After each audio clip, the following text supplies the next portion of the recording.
Вітаю, друзі! Це канал Шіманія з оглядом ключових подій у галузі штучного інтелекту. Вірніше, однієї події, яка затьмарила собою усі інші. Поява нової моделі GPT-5 від OpenAI.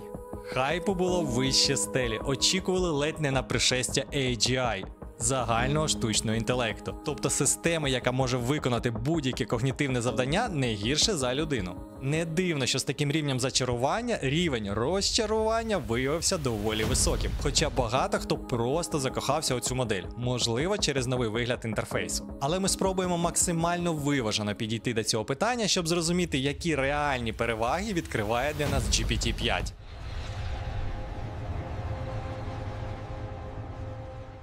Раптом ця новина пройшла повз вас, стисло нагадаю, що відбулося. OpenAI не просто презентували нову модель довгоочікувану GPT-5, але й кардинально змінили підхід до роботи ChatGPT. З'явилася автоматична маршрутизація запитів, в залежності від їх складності. Прості питання чат-бот адресує до базової моделі, а складніші – до умовно міркуючої, яка видає відповіді не миттєво, а добре подумавши. Для користувачів теоретично це набагато зручніше, бо не потрібно думати, яка модель краще опрацює той або інший запит. Підкреслюю, теоретично, бо, як виявилось, маршрутизація працює не бездоганно. Але віддам належне OpenAI, які швидко відреагували на критику та повернули підписникам ChatGPT+ і вище доступ до більшості моделей, яких намагались відправити на пенсію. Проте, чи дійсно нам потрібен знову цей зоопарк мовних моделей? Можливо, перше враження від знайомства з GPT-5 виявилось оманливим? Це я і спробую з'ясувати. Наскільки нова модель краща за попередницю GPT-4o та у яких випадках можна використовувати GPT-5 в автоматичному режимі, а коли варто займатися мікроменеджментом і вмикати міркуючий режим примусово. Взагалі, GPT-5 – розумна модель, ніде правди діти, але саме через це її помилки в елементарних питаннях викликають ще більше здивування. Наприклад, вона не змогла вирішити це просте рівняння – 5,9 дорівнює х плюс 5,11. Лише одна дія, але нова модель досі думає, що 11 сотих більше за 9 десятих. Я попросив подумати краще, це кодове слово допоможе маршрутизатору задіяти правильну модель. І цього разу ChatGPT міркував 8 секунд і дав вірну відповідь. Для порівняння, мініатюрна модель Google Gemma 3N, яка працює безкоштовно і дуже невибаглива до конфігурації вашого ПК, завдяки LM Studio, без проблем впоралась з цим завданням. Взагалі, рівень галюцинацій у відповідях ChatGPT має знизитись. Хоча для базової моделі покращення не настільки відчутне, як у випадку міркуючої версії. Натомість просів показник кількості правильних тверджень у кожній відповіді. Якщо я вірно розумію цю діаграму, бо стиль візуалізації даних командою OpenAI вже давно став мемом. Про всяк випадок попрошу GPT-5 проаналізувати це зображення. І міркуючий варіант моделі також вважає, що не все тут ок. Не можна змішувати метрики, тобто показувати на одній шкалі відсотки та абсолютні значення, як це робить OpenAI. Не ідеальний і вибір палітри кольорів. Досить слушні поради щодо покращення цієї візуалізації. Невже команда OpenAI не консультувалася з власною моделлю? Next time, you'd better listen to what I say. Цікаво, як впорається GPT-5 в автоматичному режимі, тобто коли сама визначатиме, скільки зусиль спрямувати на аналіз зображення. І зі старту мені ця відповідь подобається менше, бо починається занадто лайтово. Цитую. В цілому візуалізація зрозуміла, але є кілька моментів, які можна покращити. Кінець цитати. Далі ще цікавіше. GPT-5 зазначає, добре було б підписати самі стовпчики значеннями 4,5%, 12,7% тощо. Але ці стовпчики підписані і модель ці дані очевидно считала, але у підсумку не зрозуміла, звідки вони взялися. Ще один глюк, GPT-5 зазначає, що у назві візуалізації є помилка, хоча це не так. Отже, ви все бачили на власні очі. Особисто я не планую більше аналізувати подібні зображення в автоматичному режимі, тільки примусово міркуючий.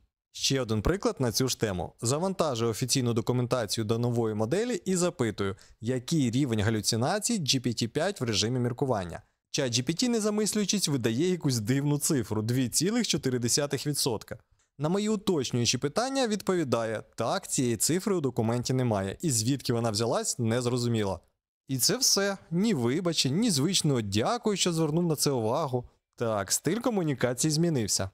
ChatGPT тепер намагатиметься не перевантажувати свої відповіді зайвим, незмістовним текстом. Чат-бот буде менше нав'язливим і, як обіцяють, рідше займатиметься підлабузництвом. Давайте це перевіримо. Протестуємо одну геніальну бізнес-ідею. Мій кум сказав, що в нього є перевірена інфа про нову криптовалюту – Shikoin. Каже, що вже через тиждень вона зросте в ціні на 1000%. Він нещодавно пройшов курси «Криптомільйонер за 2 дні» і навіть сертифікат отримав. Мабуть, він у цьому щось тямить. Як вважаєш, мені вкласти в цю криптовалюту всі свої заощадження чи спочатку десь 80%? І жодна з моделей не підтримала цілковито мою геніальну інвестиційну ідею. Кожна виділила тривожні сигнали, але й однозначного «ні» я не почув. Обидві запропонували інвестувати і якийсь відсоток заощаджень. Мовляв, якщо дуже свербить. Хоча навіть 2% може бути немало, якщо у тебе статки, як, наприклад, у Білла Гейтса. Оновлення, яке менше обговорюють, хоча воно досить важливе, це зміна підходу до застосування безпекових фільтрів. Якщо раніше система оцінювала промпт і намагалась визначити наміри користувача, то тепер аналізує відповідь моделі, наскільки вона може бути шкідливою. Це в багатьох випадках дозволяє знизити рівень безпідставних відмов, особливо в таких галузях, як кібербезпека та біологія, де запит може бути цілком легітимним, але потребувати виваженої відповіді.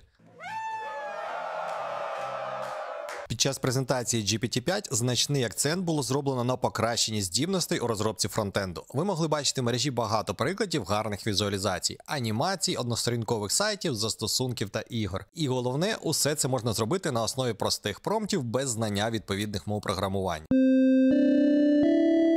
Як завжди, я спробував створити гру Tetris з кириличними літерами замість звичних фігур, і GPT-5 повністю зрозуміла мій задум. Також згенерував простий застосунок для вивчення іноземної мови на прикладі меню ресторанів з елементами гри. Tinto de verano. Agua con gas. Gazpacho andaluz. Можливість створювати за лічні хвилини таких простих, але корисних помічників – це дуже зручно. Наприклад, я тестував нове рішення від Ideogram, яке дозволяє створювати реалістичні фото конкретних персонажів у вигаданих ситуаціях, або замінювати обличчя на існуючих фото. І для цього потрібна маска, яка виглядає ось так. І GPT-5 без проблем згенерувала для мене застосунок, який дозволяє це робити. Тобто я завантажую зображення, регулюю розмір щітки та виділяю ділянку, яка мене цікавить, і зберігаю. Єдине, що кнопка «Завантажити результат» не працює, але це не проблема. Перевірю, чи підійде створена таким чином маска. Додаємо цільове та референтне зображення, і все спрацювало. Дякую GPT-5 за допомогу.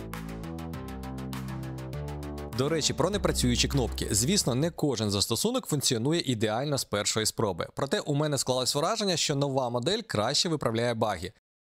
Фронтенд – це весело та красиво, але, думаю, більшість користується ChatGPT для написання різних текстів. Подивимось, чи змінить GPT-5 правила гри у цій сфері. Наприклад, поезія українською мовою – це справжній виклик для великих мовних моделей. Рідко я бачив щось дійсно змістовне і, головне, з ідеальною римою. Як правило, це білі вірші. У OpenAI була модель GPT 4,5, яка спеціалізувалась на креативних завданнях. Але вона вже на пенсії. Тому уся надія на молоде покоління GPT. Напиши невеликий вірш українською мовою про людину, яка зневірилась, але потім знову віднайшла в собі сили боротися за свою мрію. І ось що пропонує базова GPT-5. Та в серці іскра тихо ожила, як спогад про весну серед зими. Вона крізь морок двері відчинила, і я знов вирушив стежками мрій своїх прямими. Можливо, міркуючий варіант цієї моделі. Та в попелі зворухнулась жарина. Зітхнуло небо, вирівняло шлях. Вона збирає мрію, як дисципліну, крок за кроком, і знову тримає шлях. Так, на літературному конкурсі вона не переможе, але хоч якась рима. Поетична хвилинка викликала хвилю ностальгії. Давайте подивимось, як GPT-4o впорається з цим творчим завданням. У тиші днів, де гасне світ, і серце тоне у тривозі. Здавалось, зник останній слід мрії, що кликала в дорозі. Зневіра мовчки сіла поруч і шепотіла: все дарма. Та в глибині, неначе буря, спалахнула знову я сама. З грудей проріс тонкий вогонь, що грів колись, тепер палає. Я встала. Страх, мій давній гість, уже більше сил наді мною немає. Бо мрія не примара сну, а крила зіткані з надії. Я йду крізь втому і весну, моя дорога ще жива, ще діє. Як вам застаріла модель? Дасть фору молодим, як на мене. Бо мрія не примара сну, а крила зіткані з надії. Непогано. До речі, до цього уривку я згенерував у застосунку Eleven Labs не лише голос, але й музичний трек. Так, вам не почулось. Eleven Labs тепер генерує і музичні композиції з вокалом.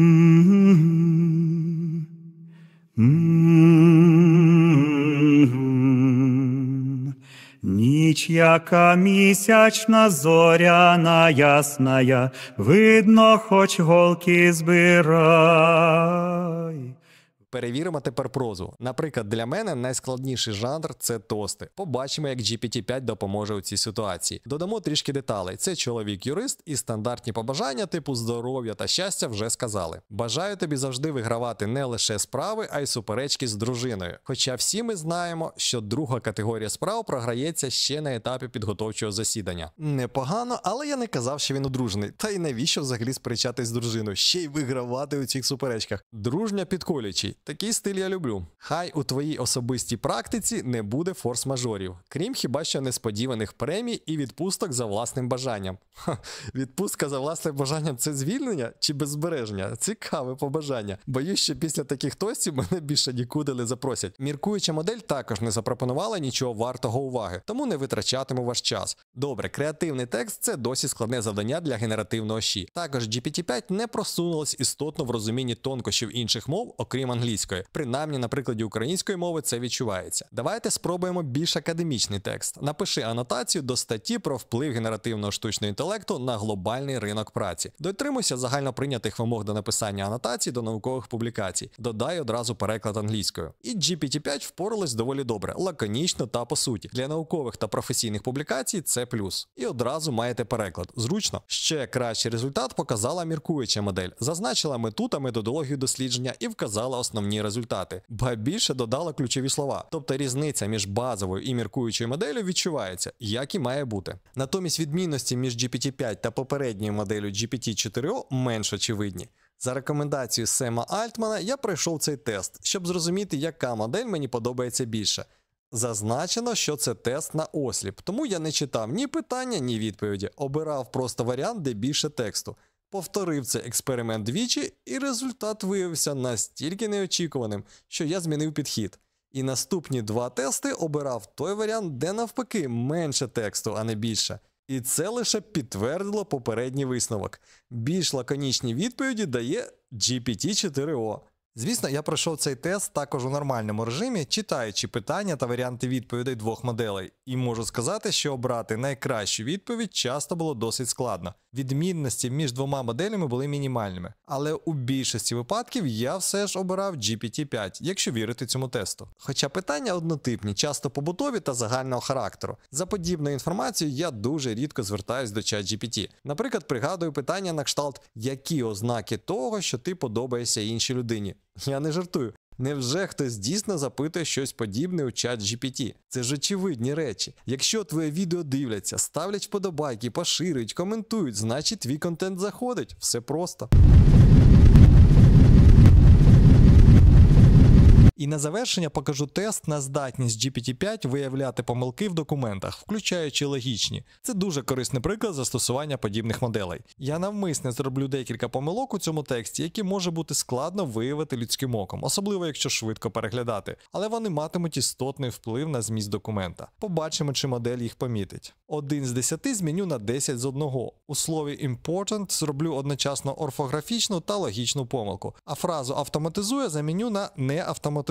Хоча зміст цього абзацу чітко говорить про можливість автоматизації відповідних робіт з інструментами на основі ШІ. Отже, GPT-5 знайшов усі вигадані мною помилки і також звернув увагу на згадку про модель GPT-4 на початку. Мовляв, варто вже посилатись на GPT-5. Погоджуюсь. Натомість у примусово міркуючому режимі ця модель знайшла трішки більше помилок. Невдале посилання на початку речення 100%, пропонує замінити прийменник та звертає увагу на непослідовність у написанні слова helpdesk. Дійсно, в одному випадку воно написано разом, у решті два окремих слова. Думаю, ми побачили достатньо, щоб зробити висновки. На мою суб'єктивну думку, від переходу на єдину модель та автоматичне визначення оптимального обсягу ресурсів для опрацювання запитів в першу чергу виграє OpenAI. Бо як користувачу мені досі доводиться перемикатись між міркуючою, мінімально міркуючою та базовою моделлю. Певен з часом автоматична маршрутизація працюватиме краще, а поки маємо, що маємо. Раніше я багато користувався моделлю O3, але враховуючи істотне покращення галюциногенної ситуації, безумовно перейшов на міркуючу GPT-5. За іншими параметрами вона як мінімум має бути не гірше попередниці. Істотний акцент цього разу OpenAI зробили на покращенні здібностей у написанні коду, і не лише для односторінкових застосунків. Наприклад, GPT-5 у міркуючому режимі згенерувала мені стартовий пакет скриптів для демо-версії певного застосунка. Це декілька десятків файлів з робочою структурою папок. Тут є базовий фронтенд на основі Streamlit, оркестрація процесів з N8N, MongoDB та Task Management у ClickUp. Тобто не космос, але вже й не Tetris. І цей застосунок запустився з першого разу, заощадивши мені чимало часу. Для створення демок швидкий старт – це важливо. Звісно, потрібно ще багато роботи, щоб цей застосунок функціонував як годиться. І виникає питання, чи замінить ChatGPT інші моделі у вайп-кодингу? І однозначної відповіді поки немає. Особисто мені досі подобається Gemini 2.5 Pro. Думаю, база фанатів Claude також істотно не зменшиться. Хоча GPT-5 наразі очолює багато турнірних таблиць. Проте це не базова модель, яка під капотом ChatGPT, а варіант з функцією міркування на максимумі. Варто згадати і про GPT-5 Pro, яка доступна з одноіменною підпискою за $200 на місяць. І про цю модель я чув лише позитивні відгуки. Сем Альтман, до речі, натякав, що вони розглядають можливість надати обмежений доступ до прошної версії користувачам з підпискою Plus. Якщо це станеться, обов'язково протестуємо. А наразі дякую вам за перегляд і нагадую про необхідність робити все від себе залежне заради нашої перемоги. На все добре!